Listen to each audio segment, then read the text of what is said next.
You see, in our classes we teach, when you have a desire for something, there are two things that go with that desire. There is the form of that desire, and there's an experience of what you want from that form. There is the form, that which is in the physical, that which you picture out. And then there's that feeling that you want from having it. Well, so often we get caught up on the form. And we forget about the experience that we want. So we basically talk about, as we did in class, that car that we want. We want this car, and we want this car to look a certain way. And so when the car comes, and you get the car, you still feel empty. Because it wasn't really the car you wanted, it was transportation you wanted.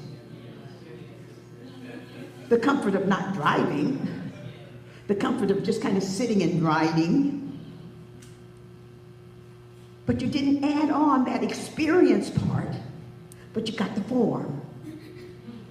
That's what we're going through right now. We all want the form of change, but we haven't identified what the experience is going to be, or what we want from the experience of it. And there's a difference. You see, this teaching is helping us to walk through our daily lives.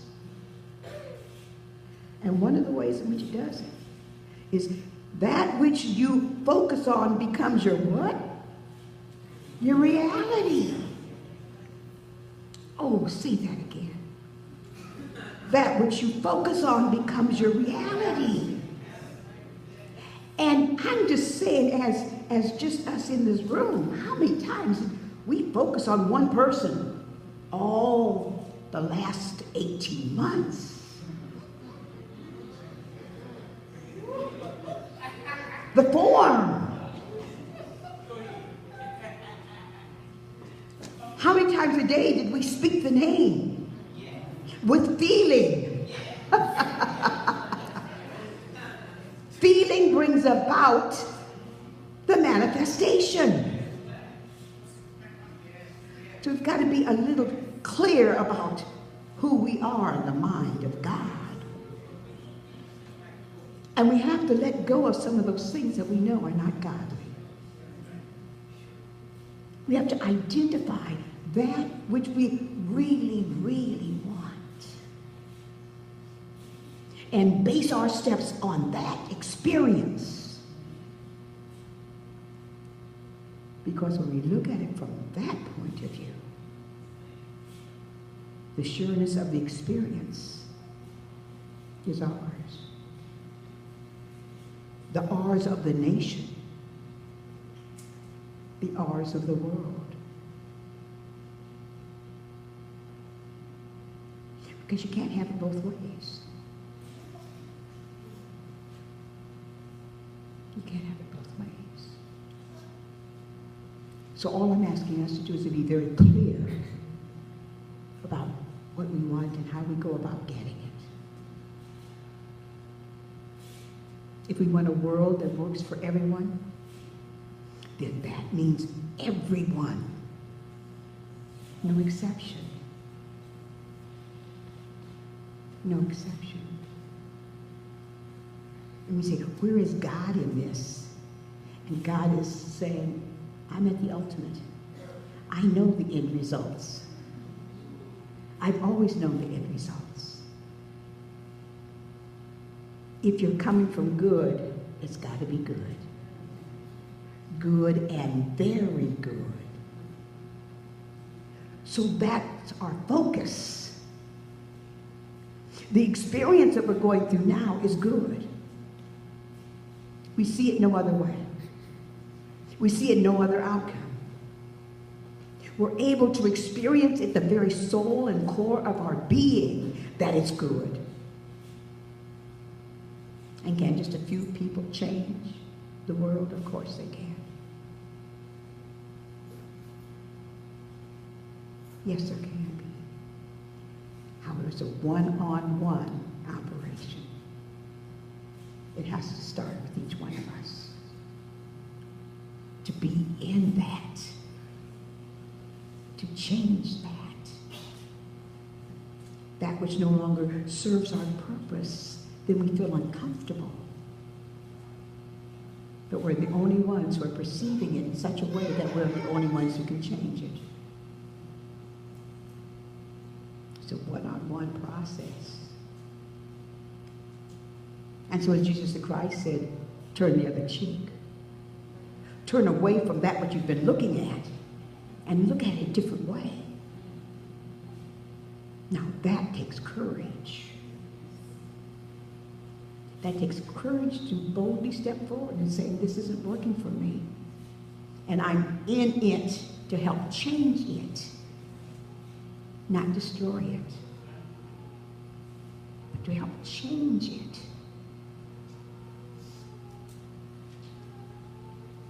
When half a nation is saying change, and they're seeing it one way, change takes place.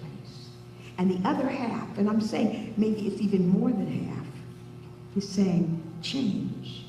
And I see it change. That means that something in between both has to be birthed. That's unlike anything we've ever seen before.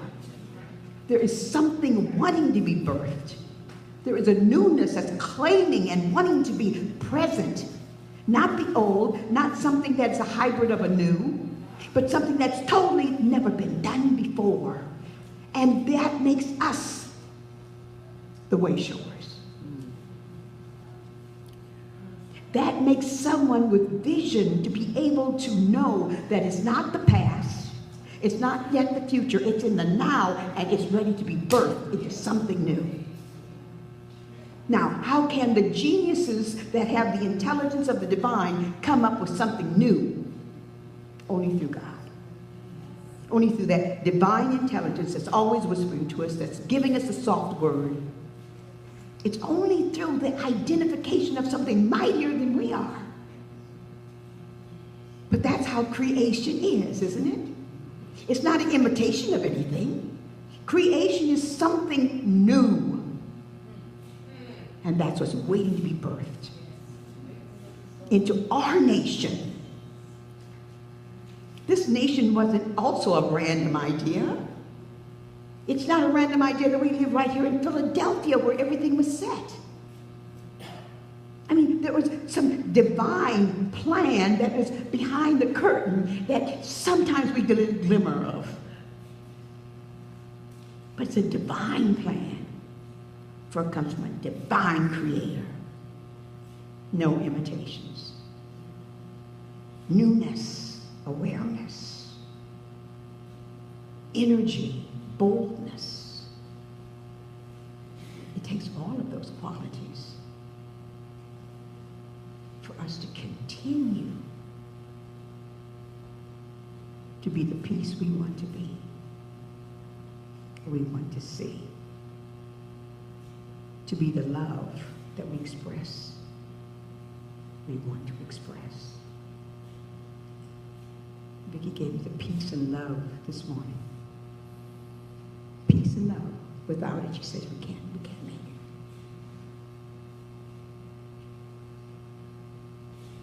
So when you're looking at where we are, and I said that the heat is all of us, I'm saying that because, you know, when you start thinking that this is the last time I'm going to be here, then I feel pressure. Got to get it done, got to do this, got to do When I know that I'm coming back, well, I let some things maybe slip.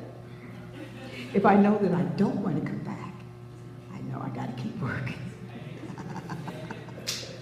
Get it all done this time. Come back and help the next time. But if you even think about this thing that's called reincarnation, and you go to that one that's named the way shower, Jesus the Christ, was that his first time coming? Did it just start then, when Jesus was born?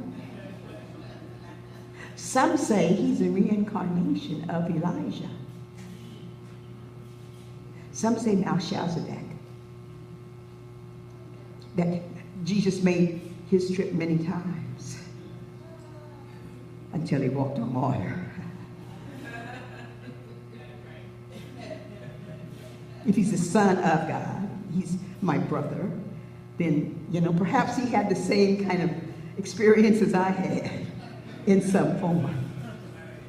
It's just another way of just kind of thinking of, it didn't all begin now. That it had some early trainings. And that we're all here to bring light to a subject that is causing our country to be at odds with each other. So maybe it takes us to be in the midst of change and know that there is a better way and a greater experience coming our way. We're here right now, and we just haven't had the voice to express it. Well, you see, once the voice comes, the way is shown. How to use the voice, where to use the voice, what is the outcome of the voice, the way is shown.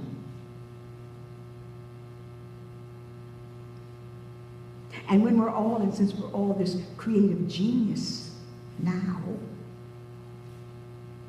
through each one of us, a way is being shown. And sometimes the way we don't acknowledge. And sometimes we do acknowledge it.